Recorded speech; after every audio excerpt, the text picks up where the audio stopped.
మంచు ఫ్యామిలీ వివాదానికి ఇప్పట్లో ఎండ్ కార్డ్ పడేలా లేదు. ఇప్పటివరకు తండ్రి కొడుకు మధ్య నడిచిన రచ్చ ఇప్పుడు అన్నదమ్ముల మధ్య సవాల్గా మారిందా? అసలు మంచు ఫ్యామిలీలో ఏం జరుగుతోంది, ఏం జరగబోతోంది?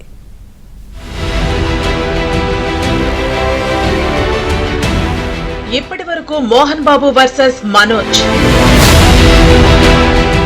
ఇప్పుడు విష్ణు వర్సెస్ మనోజ్ గా మారిందా? పరస్పరం వార్నింగ్లు, హెచ్చరికలు. మంచు వివాదంలో నెక్స్ట్ ఏం జరగబోతోంది? మంచు ఫ్యామిలీలో వివాదం కొనసాగుతోంది. ఈసారి మనోజ్ వర్సెస్ విష్ణుగా పరిస్థితి మారింది. ఇద్దరు పరస్పరం వార్నింగ్లు ఇచ్చుకునే వరకు వెళ్లారు. జల్పల్లి నివాసంలోని ప్రైవేట్ వ్యక్తులను బయటకు పంపాలని మనోజ్ వార్నింగ్ ఇవ్వగా, తన మనుషులు ఎవరూ లేరంటూనే మనోజ్ కు సంబంధించిన వ్యక్తులను బయటకు పంపాలని విష్ణు కౌంటర్ అటాక్ చేశారు. దీంతో మరోసారి మంచు ఫ్యామిలీ వివాదం మరింత రచ్చకెక్కింది. రాచకొండ సిపి ఆఫీసులో విచారణకు హాజరయ్యారు మంచు మనోజ్. గొడవలు జరిగే పరిస్థితులకు కారణం కావద్దని మనోజ్ కు సిపి ఆదేశించారు.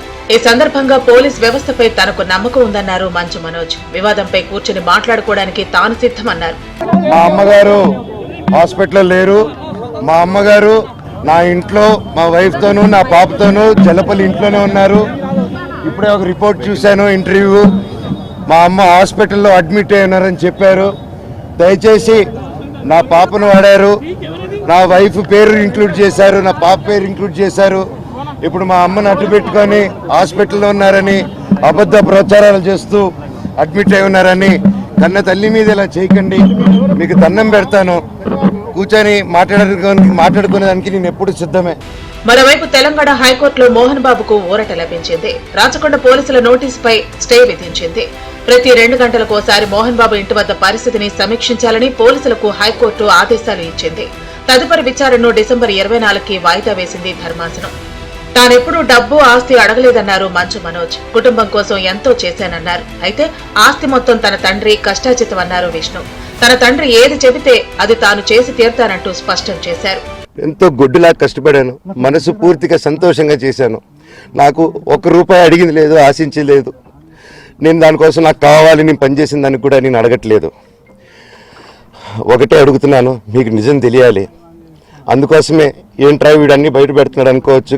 మా నాన్న ఆయన ఆస్తులన్నీ ఆయన కష్టార్జితం. మా నాన్న ఈ రోజుకి గర్వంగా చెప్పుకుంటారు. నువ్వు నా దగ్గర ఉండడానికి వీలు లేదు అన్నాడంటే ఆయన ఇంట్లో, నేను ఉంటాను, నాకు హక్కేం ఉంది. నేను కానీ మా సోదరి కానీ నా సోదరుడు కానీ మేమందరం బయట ఉండేవాళ్ళం.